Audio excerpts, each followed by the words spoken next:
বাংলাদেশ নিয়ে আবারও বিতর্কিত বক্তব্য ত্রিপুরা মুখ্যমন্ত্রীর। অস্তিত্বের প্রশ্নে নত হবে কি বাংলাদেশ? 27 বছর পর দিল্লি জয়ের ঝান্ডা উড়ালো মোদির বিজেপি। আতঙ্কমুক্ত থাকতে পারবেন কি মুসলিম নগরবাসী? ইসরায়েলে আরও মরণাস্ত্র পাঠাতে ট্রাম্পের অনুমোদন। ফিলিস্তিনের সৌদি শক্ত সমর্থন কি যুদ্ধ বিস্তারের বার্তা? আসসালামু আলাইকুম, দেখছিলেন বাংলাভিশন ওয়ার্ল্ড নিউজ হেডলাইন। এবারে বিস্তারিত। বাংলাদেশকে নিয়ে আবারও বিতর্কিত মন্তব্য করে আলোচনা সমালোচনা উস্কে দিয়েছেন ভারতের ত্রিপুরা রাজ্যের মুখ্যমন্ত্রী মানিক সাহা। এবার দাবি করেন, প্রতিবেশী ভারতের সাহায্য ছাড়া বাংলাদেশের উন্নয়ন অগ্রগতি সার্বিকভাবে টিকে থাকাই অসম্ভব। ত্রিপুরার সঙ্গে যোগাযোগ আর পণ্য পরিবহনের জন্য ফেনী নদীর ওপর নির্মিত বাঁধ 2021 সালে উদ্বোধন হলেও যোগাযোগ শুরু না হওয়ায় আক্ষেপ করেন তিনি। মুখ্যমন্ত্রী মানিকের দৃঢ় বিশ্বাস, অতিমাত্রায় ভারত নির্ভরশীলতার কারণেই অদূর ভবিষ্যতে পণ্য পরিবহন থেকে শুরু করে পারস্পরিক যোগাযোগ স্বাভাবিক করে আনতে বাধ্য হবে বাংলাদেশ। বিস্তারিত ডেস্ক রিপোর্টে। বাংলাদেশ का সিচুয়েশন তো ঠিক নেই। আবারও বাংলাদেশ সম্পর্কে বিতর্কিত মন্তব্য করেছেন ভারতের উত্তর পূর্বাঞ্চলীয় রাজ্য ত্রিপুরার মুখ্যমন্ত্রী মানিক সাহা। শনিবার আগরতলায় সাংবাদিকদের সাথে আলাপকালে তিনি বলেন, ভারতকে ছাড়া বাংলাদেশ চলতে পারে না। তার এই মন্তব্য দেশটির দৈনিক দ্য ইন্ডিয়ান এক্সপ্রেসে প্রকাশিত হয়েছে। প্রতিবেদনে বলা হয়, ত্রিপুরার মুখ্যমন্ত্রী মানিক সাহার মতে ভারত ছাড়া বাংলাদেশে কোনো কার্যক্রম চলা সম্ভব নয়। এ সময় যে সকল দ্বিপাক্ষিক প্রকল্প বাংলাদেশ ও ভারতের মধ্যে সম্পন্ন হয়েছে অথবা সমাপ্তির কাছাকাছি, সব কার্যক্রম ভবিষ্যতে শুরু হবে বলেও প্রত্যাশা করেন মুখ্যমন্ত্রী। তিনি বলেন, তারা ইতোমধ্যে বাংলাদেশে বিশেষ অর্থনৈতিক অঞ্চল SEZ গড়ে তুলেছেন এবং মৈত্রী সেতু নির্মিত হয়েছে। বাংলাদেশের আখাউড়া ও ত্রিপুরার আগরতলার মাঝে রেল সংযোগ রয়েছে, সবকিছু প্রস্তুত। তিনি অভিযোগ করেন, বর্তমানে বাংলাদেশের সমস্যা চলছে, তবে তিনি নিশ্চিত যে ভবিষ্যতে আন্তর্জাতিক রেলপথ সংযোগ চালু হবে। তার বিশ্বাস এই সমস্যার সমাধান হবে, কারণ বাংলাদেশ ভারতকে ছাড়া চলতে পারে না। এর আগেও গত বছরের ডিসেম্বর মাসে ত্রিপুরার এই মুখ্যমন্ত্রী বাংলাদেশে অস্থিরতা চলছে বলে মন্তব্য করেছিলেন। সে সময় তিনি বলেছিলেন, ত্রিপুরাকে বাংলাদেশের সাথে সংযুক্ত করে হাতে নেওয়া বেশ কয়েকটি প্রকল্প সেখানকার অস্থিরতার কারণে বিলম্বিত হচ্ছে। তিনি আরও বলেছেন, উভয় দেশকে সংযুক্ত করে ফেনী নদীর ওপর নির্মিত মৈত্রী সেতু প্রস্তুত হওয়া সত্ত্বেও তা ব্যবহার করা যায়নি। এই সেতুটি 2021 সালে বাংলাদেশের পতিত স্বৈরাচারী শাসক শেখ হাসিনার আমলে উদ্বোধন করা হয়েছিল। মানিক সাহা বলেন, দুই দেশের পণ্য পরিবহনের জন্য ফেনী নদীর ওপর নির্মিত সেতু, সাবরুমের সমন্বিত চেকপোস্ট ও সিপাহীজলা জেলার আন্তর্জাতিক নৌপথ পরিবহন সহ অন্যান্য প্রকল্পগুলো সরকারিভাবে উদ্বোধন করা হয়েছিল। তিনি আরও বলেন, ত্রিপুরার বোধজং নগর রাবার ইন্ডাস্ট্রি থেকে উৎপাদিত পণ্য সামগ্রী বাইরে যাচ্ছে, বাংলাদেশেও যাওয়ার কথা ছিল। আবারও তিনি দাবি করেন, বাংলাদেশের বর্তমান পরিস্থিতির কারণে এখন তাদের অপেক্ষা করতে হবে এবং তাদের ছাড়া বাংলাদেশের উন্নয়ন কোনোভাবেই সম্ভব নয়। ত্রিপুরার মুখ্যমন্ত্রী বলেছেন, মৈত্রী সেতু নিয়ে ভারতের অনেক আশা আকাঙ্ক্ষা রয়েছে, সেটিকে দক্ষিণ পূর্ব এশিয়ার প্রবেশদ্বার বানাতে চান। সবকিছু প্রস্তুত আছে, তবে এখন শুধু যথাযথ সময়ের অপেক্ষা করতে হবে। তার মতে বাংলাদেশের আখাউড়া ও ত্রিপুরার আগরতলার মাঝে যে রেল সংযোগ রয়েছে তা চালু করা গেলে আগরতলা থেকে কলকাতায় যেতে মাত্র 7 থেকে 8 ঘণ্টা সময় লাগবে। ইফাত জাহান, বাংলাভিশন। দিল্লি জয়ের হ্যাটট্রিক তো দূরের কথা, রীতিমতো ভরাডুবি হয়েছে অরবিন্দ কেজরিওয়ালের আম আদমি পার্টির। 27 বছর পর আবার দিল্লি দখলের ঝান্ডা উড়ালো ভারতের প্রধানমন্ত্রী নরেন্দ্র মোদীর ভারতীয় জনতা পার্টি বিজেপি। দিল্লির বিধানসভা নির্বাচনে বিজেপি 70টির মধ্যে 48টি আসনে জয় পেয়েছে। একে উগ্র হিন্দুত্ববাদী উত্থানের ইঙ্গিত বলছেন বিশ্লেষকরা। ফলে দিল্লির নাগরিক সংকট ছাপিয়ে উঠে এসেছে সংখ্যালঘু মুসলিমদের নিরাপত্তা আর সাম্প্রদায়িক সম্প্রীতির বিষয়টি। প্রশ্ন উঠছে, নির্যাতন নিপীড়নের আতঙ্কমুক্ত থাকতে পারবেন কি মুসলিম নগরবাসী? হাফিজুল ইসলামের ডেস্ক রিপোর্টে থাকছে বিস্তারিত। টানা 3 দফায় ভারতের প্রধানমন্ত্রীর পদ নিজেদের দখলে রাখলেও গত 27 বছরে দিল্লির মসনদে ঠাঁই পায়নি বিজেপি। দেশের রাজনৈতিক ক্ষমতার হৃৎপিণ্ড রাজধানী দিল্লি বহুদিন থেকেই নরেন্দ্র মোদীর জন্য এক লজ্জাজনক অধ্যায়। এবারের বিধানসভা নির্বাচনে ঘুরে যায় ভাগ্যের চাকা। আম আদমি পার্টিকে হারিয়ে জয় তুলে নেয় মোদীর দল। 2015 সাল থেকে রাজ্যটি শাসন করে আসছিলেন একসময়ের জনপ্রিয় নেতা অরবিন্দ কেজরিওয়াল। দুর্নীতি জর্জরিত দল, শীষমহল কাণ্ড, ফাঁকা প্রতিশ্রুতি সহ নানা কারণে ভোট শুরুর আগেই হেরে গিয়েছিল আম আদমি পার্টি। নির্বাচনে তাদের ভরাডুবি বিজেপির জন্য আশীর্বাদ হলেও এর মধ্য দিয়ে সামনে আসছে ভারতে উগ্র হিন্দুত্ববাদের ক্রমবর্ধমান উত্থানের চিত্র। বিজেপির পোস্টার বয় নরেন্দ্র মোদী তার বিজয়ী ভাষণে প্রতিদ্বন্দ্বী অরবিন্দ কেজরিওয়ালকে বলেছেন দিল্লির আপদ। নিউ দিল্লি কেন্দ্রে আম আদমি প্রধান কেজরিওয়ালের বিপরীতে বিজেপি দাঁড় করিয়েছিল দিল্লির সাবেক মুখ্যমন্ত্রী সাহেব সিং ভার্মার পুত্র প্রভেশ বার্মাকে। ধর্মীয় ঘৃণা উস্কে দেয়া ও মুসলিম বয়কটের ডাক দেওয়ার জন্য কুখ্যাতি রয়েছে উগ্র হিন্দুত্ববাদী এই নেতার বিরুদ্ধে, অথচ তার কাছেই নিজ আসন খুইয়েছেন দিল্লির এক যুগের মুখ্যমন্ত্রী হিসাবে পরিচিত কেজরিওয়াল। ভোটের দিন মহাকুম্ভ মেলায় ত্রিবেণী মোহনায় ডুব দিয়েছিলেন নরেন্দ্র মোদী। হিন্দু ধর্ম সামনে রেখে রাজনৈতিক স্বার্থ হাসিলের এমন স্ট্যান্ডবাজিকে নিছক ধর্মীয় আচার পালন বলতে নারাজ অনেকে। ৭০ আসন বিশিষ্ট দিল্লির বিধানসভায় ৪৮টি সিট পেয়েছে বিজেপি। অন্যদিকে আম আদমি পার্টি পেয়েছে মাত্র ২২টি আসন। গেরুয়া ঝড়ে ধরাশায়ী হয়েছেন অরবিন্দ কেজরিওয়াল, মনীষ সিসোদিয়ার মতো হেভিওয়েট নেতারা। ২৭ বছর পর বিজেপি কিভাবে জিতল দিল্লির মসনদ, সেটা নিয়ে চলছে নানামুখী আলোচনা। রাজনৈতিক বিশ্লেষক রশিদ কিদওয়াই সহ অনেকের ধারণা, কংগ্রেস ও এএপি নির্বাচনে যৌথভাবে লড়াই করলে এবারও দিল্লির মসনদ থাকত বিজেপির অধরা। বিরোধী পক্ষের এই দুর্বলতার সুযোগ নিয়েছেন মোদী, এড়াতে পেরেছেন হারের হ্যাট্রিক। ভারতের সবচেয়ে পুরনো দল কংগ্রেসের জোট ইন্ডিয়া অ্যালায়েন্স পরপর ৩টি জাতীয় নির্বাচনে খুব একটা সুবিধা করতে পারেনি। দিল্লির বিধানসভা নির্বাচনে একটি আসনও পায়নি তারা। দুর্নীতি বিরোধী আন্দোলনে একসময় ব্যাপক জনপ্রিয়তা পেলেও বেশ আগেই পথ হারিয়েছে কেজরিওয়ালের আম আদমি পার্টি। আবগারি কেলেঙ্কারির সাথে যুক্ত হয়েছে ৪৫ কোটি টাকা খরচ করে তৈরি দলীয় প্রধানের শীষমহল কাণ্ড। জনসাধারণ ও পার্টি নেতৃত্বের মাঝে তৈরি হয়েছিল বড় রকমের দূরত্ব। সেই শূন্যতা পূরণ করতে আরএসএস সহ বিভিন্ন উগ্রপন্থী দলের সাথে একযোগে মাঠে কাজ করেছে মোদীর বিজেপি।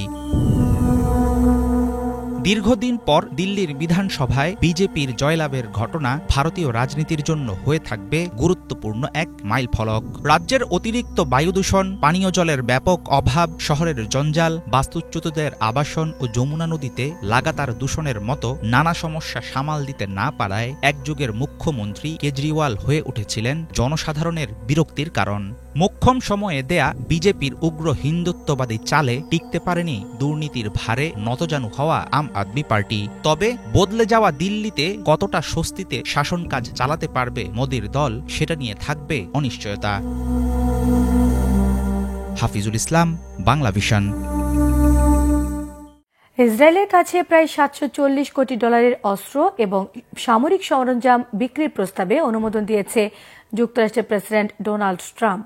শুক্রবার কংগ্রেসে মার্কিন পররাষ্ট্র দপ্তর জানায়, ট্রাম্পের অনুমোদনের উপর ভর করে ইসরায়েলের কাছে $৬৭৫ কোটি গোলাবারুদ, গাইডেন্স এবং ফিউজ বিক্রি করা হবে। এছাড়া $৬৬ কোটি হেলফায়ার ক্ষেপণাস্ত্র বিক্রির কথা আছে। অস্ত্রের চালানে থাকবে বোমা, মিসাইল, ড্রোন, যুদ্ধবিমান, যুদ্ধযান, ক্ষেপণাস্ত্র আর অত্যাধুনিক আগ্নেয়াস্ত্র। সুনির্দিষ্ট লক্ষ্যে আঘাত হানার জন্য জিপিএস সিস্টেমও থাকবে অস্ত্রের এই চালানে। ইসরায়েলকে গোলাবারুদ এবং আগ্নেয়াস্ত্র পাঠানোর অনুমোদন দিতে কংগ্রেসের কাছে প্রস্তাবও পাঠিয়েছে মার্কিন পররাষ্ট্র দপ্তর। এদিকে গাজার ফিলিস্তিনিদের অন্য কোনো দেশে নয়, বরং ইসরায়েলিদের যুক্তরাষ্ট্রের আলাস্কা এবং ডেনমার্কের অধীনে থাকা গ্রিনল্যান্ডে পাঠানোর পরামর্শ দিয়েছে সৌদি আরব। ইসরায়েলের প্রধানমন্ত্রী বেনিয়ামিন নেতানিয়াহু সৌদি আরবের খালি ভূখণ্ডে ফিলিস্তিন রাষ্ট্র গঠনের প্রস্তাব দেওয়ার জেরে এমন মন্তব্য করল সৌদি আরব। ইসরায়েলের প্রস্তাবকে উস্কানিমূলক, অগ্রহণযোগ্য, আন্তর্জাতিক আইনের লঙ্ঘন বলে নিন্দা জানিয়েছে সৌদি আরব, মিশর, জর্ডান এবং সংযুক্ত আরব আমিরাত।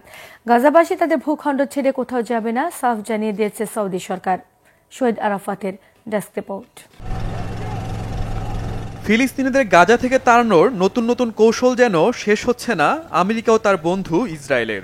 কখনো মার্কিন প্রেসিডেন্ট ডোনাল্ড ট্রাম্প গাজাবাসীকে মিশর ও জর্ডানে পাঠাতে চান, আবার কখনো ইসরায়েল ও গাজাবাসীকে সৌদি আরব পাঠাতে চায়। তবে এবার সৌদি আরবও পাল্টা পরামর্শ দিয়েছে আমেরিকাকে। তারা ইসরায়েলবাসীকে আলাস্কা ও গ্রিনল্যান্ডে পাঠানোর পরামর্শ দিয়েছে। রবিবার সৌদি শূরা কাউন্সিলের এক সদস্য সৌদি সরকারের পক্ষ থেকে এই পরামর্শ দেন। একই সাথে সৌদি আরবের মাটিতে ফিলিস্তিনি রাষ্ট্র গঠনে ইসরায়েলের প্রধানমন্ত্রী বেনিয়ামিন নেতানিয়াহুর প্রস্তাব নাকচ করে দেয় সৌদি সরকার। রবিবার এক বিবৃতিতে সৌদি পররাষ্ট্র মন্ত্রণালয় কড়া ভাষায় জানিয়ে দেয়, ফিলিস্তিনিদের নিজস্ব ভূখণ্ড থেকে উচ্ছেদের পরিকল্পনা মেনে নেবে না সৌদি আরব। তারা জানায়, দশকের পর দশক ধরে নানা ষড়যন্ত্রের শিকার ফিলিস্তিনিরা। বিভিন্নভাবে ফিলিস্তিনিদের ওপর অত্যাচার নির্যাতন চালাচ্ছে ইসরায়েলিরা। ফিলিস্তিনিদের তাদের নিজের ভূমির ওপর পূর্ণ অধিকার রয়েছে এবং সেখানেই তারা থাকবে বলে সাফ জানিয়ে দেয় সৌদি সরকার। একই সাথে স্বাধীন ফিলিস্তিন রাষ্ট্র প্রতিষ্ঠা হলেই কেবল ইসরায়েলের সাথে সম্পর্ক স্বাভাবিক হবে বলে শর্ত জুড়ে দেয় রিয়াদ। এক্ষেত্রে কোনো দর কষাকষি চলবে না বলেও সাফ জানিয়ে দেয় তারা। এর আগে সৌদি আরবে অনেক খালি জমি রয়েছে এবং সেখানে ফিলিস্তিন রাষ্ট্র প্রতিষ্ঠা করার পরামর্শ দেয় ইসরায়েলের প্রধানমন্ত্রী নেতানিয়াহু।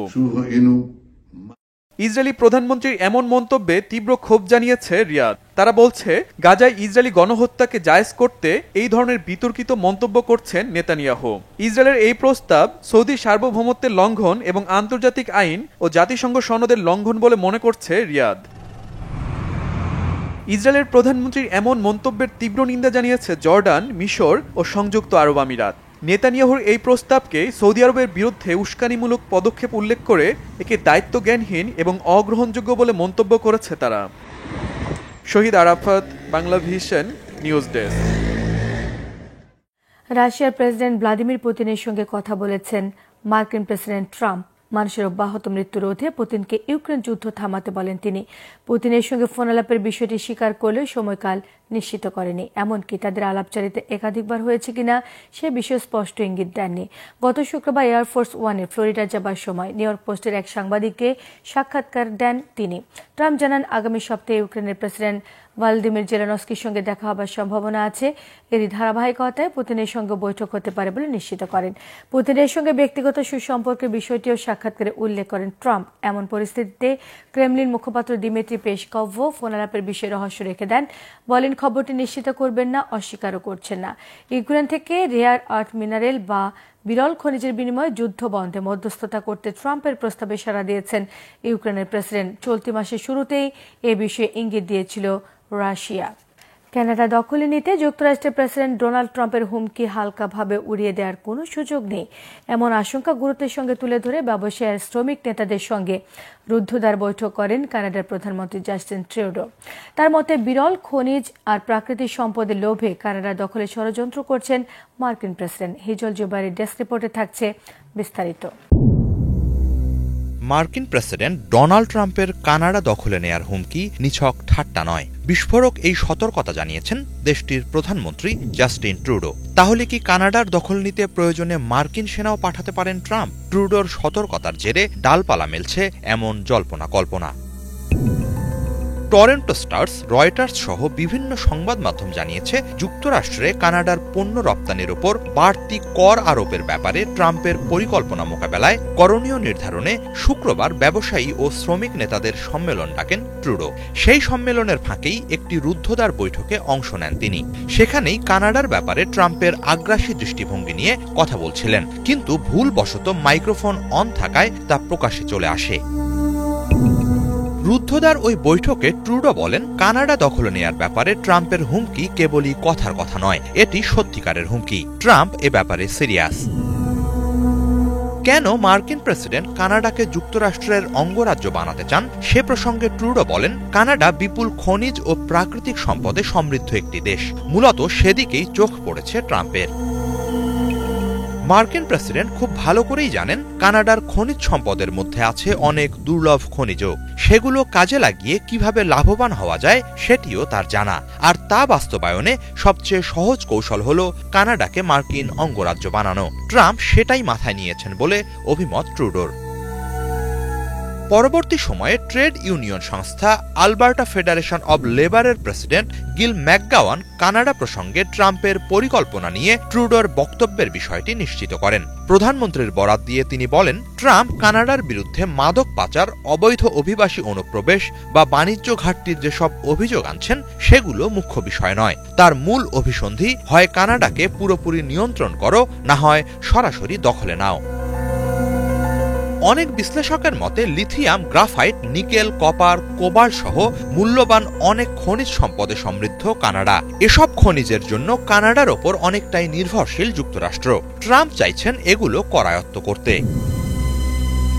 দ্বিতীয় মেয়াদে ক্ষমতায় আসার পর থেকেই নানা সময় কানাডাকে যুক্তরাষ্ট্রের 51তম অঙ্গরাজ্য করার হুমকি দিয়ে আসছেন মার্কিন প্রেসিডেন্ট। প্রয়োজনে অর্থনৈতিক শক্তি প্রয়োগেরও হুমকি দিয়ে আসছেন তিনি। এর অংশ হিসেবে সম্প্রতি যুক্তরাষ্ট্রে কানাডার পণ্য রপ্তানির ওপর স্বল্প পরিসরে 25% কর আরোপ করেন ট্রাম্প। তবে পরে কানাডার সাথে সমঝোতার ভিত্তিতে ওই কর কার্যকরে 1 মাসের ছাড় দেন তিনি।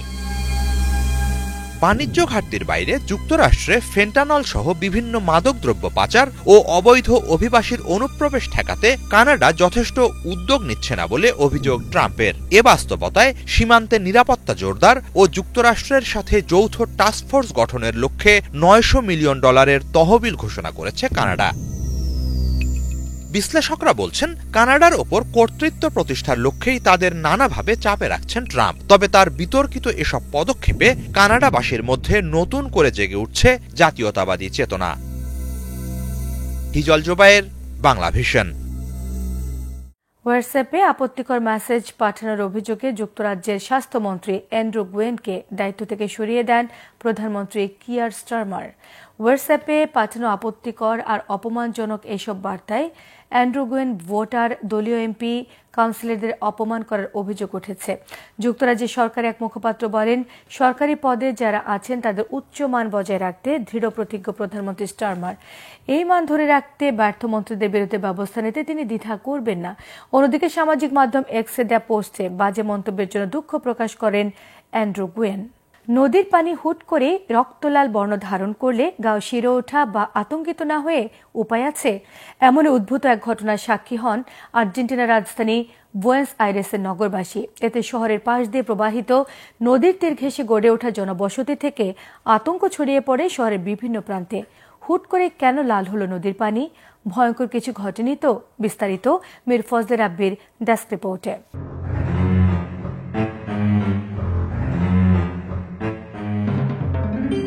দেখে হয়তো মনে হবে বিশাল এক এলাকা জুড়ে বয়ে চলছে রক্তের ধারা। যতদূর চোখ যাচ্ছে দেখা যাচ্ছে শুধুই রক্তবর্ণের পানি। এই দৃশ্য দেখে বোঝার উপায় নেই এটি আসলে স্বাভাবিক একটি নদী। অদ্ভুত এই ঘটনা দেখা গেছে দক্ষিণ আমেরিকার দেশ আর্জেন্টিনায়। দেশটির রাজধানী বুয়েন্স এয়ারেস থেকে প্রায় 10 কিলোমিটার দক্ষিণে অবস্থিত ছোট্ট একটি শহর আভেলানাতো। সেখানকার সারান্দি নামের একটি নদীতেই দেখা মিলল এমন দৃশ্যের।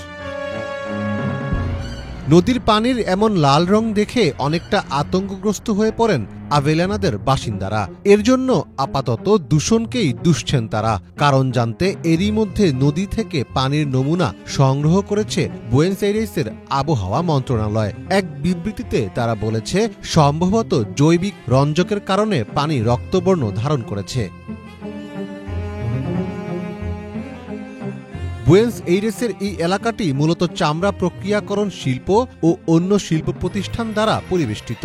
এখানে প্রাণীর চামড়ায় রাসায়নিক পদার্থের মাধ্যমে ব্যবহার উপযোগী চামড়া তৈরি করা হয়। ফলে ধারণা করা হচ্ছে এসব কারখানার বর্জ্য গিয়ে নদীতে পড়ে নদীর পানি দূষিত হয়েছে, যা রক্তের মতো লাল করে দিয়েছে পুরো নদীর পানি।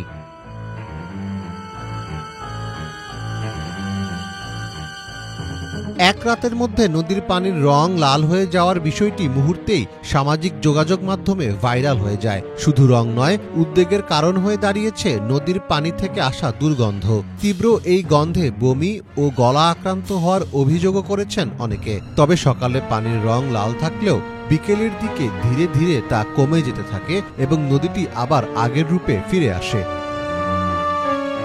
দেশটির নদী ও ভূমি সংস্কার প্রকল্পে পরিবেশগত পরামর্শদাতা হিসাবে কাজ করছেন নর্থ ইস্টার্ন ইউনিভার্সিটির পাবলিক পলিসি এবং নগর বিষয়ক অধ্যাপক ময়রা জেলনার। তিনি জানান, বুয়েন্স আইরেসের নদীতে দূষণের একটি দীর্ঘ ইতিহাস রয়েছে, যা সত্যি হৃদয় বিদারক, আর এর পরিণতি ভোগ করছেন এখানকার বাসিন্দারা।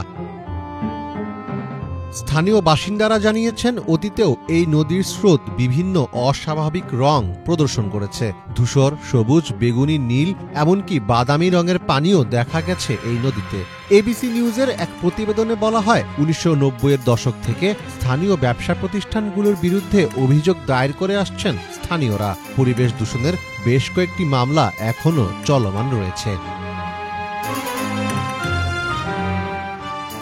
মীর ফজলে রাব্বি, বাংলা ভিশন। এই ছিল আজকের মতো। সঙ্গে থাকার সবাইকে ধন্যবাদ।